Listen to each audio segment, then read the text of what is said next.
Fixed rate bond అంటే ఒక type of bond. ఇందులో ఇంట్రెస్ట్ రేట్ స్టార్టింగ్‌లోనే డిసైడ్ చేస్తారు. అది బాండ్ మెచ్యూరిటీ వరకు చేంజ్ అవ్వదు. సింపుల్‌గా చెప్పాలంటే మీరు ఎవరికైనా మనీ ఇస్తారు. వాళ్ళు మీకు ఫిక్స్డ్ ఇంట్రెస్ట్ ఎవ్రీ ఇయర్ ఇస్తారుగా. బాండ్ అంటే మీరు investor. Company or government borrower. మీరు మనీ ఇస్తారు. వాళ్ళు interest plus principal amount return చేస్తారు.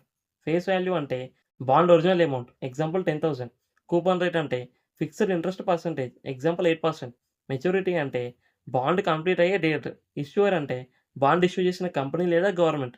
ఫిక్స్డ్ ఇంట్రెస్ట్ బాండ్ ఎలా వర్క్ అవుతుంది? ఎగ్జాంపుల్ తీసుకుందాం. Face value 10,000. Coupon rate 8% per year. Tenure 5 years.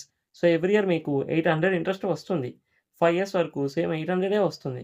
Fifth ఇయర్‌లో 10,000 ప్రిన్సిపల్ అమౌంట్ కూడా రిటర్న్ చేస్తారు. Advantages: stable income. Market fluctuations impact తక్కువ. రిస్క్ తక్కువ కంపేర్ టు స్టాక్స్. రిటైర్మెంట్‌కి సేఫ్ ఆప్షన్. డిసడ్వాంటేజెస్: ఇన్‌ఫ్లేషన్ పెరిగితే రియల్ వాల్యూ తగ్గుతుంది. మార్కెట్‌లో ఇంట్రెస్ట్ పెరిగితే న్యూ బాండ్స్ బెటర్ రిటర్న్స్ ఇవ్వచ్చు. లిక్విడిటీ కొన్ని బాండ్స్‌లో తక్కువ ఉండొచ్చు. ఎవరికి suitable? Safe investors, regular income కావాలి అనుకునే వాళ్ళు, లో రిస్క్ ప్రిఫరెన్స్ చేసేవాళ్ళు. ఇలాంటి ఫైనాన్షియల్ టాపిక్స్ కోసం ఛానెల్‌ని సబ్స్క్రైబ్ చేసుకోండి.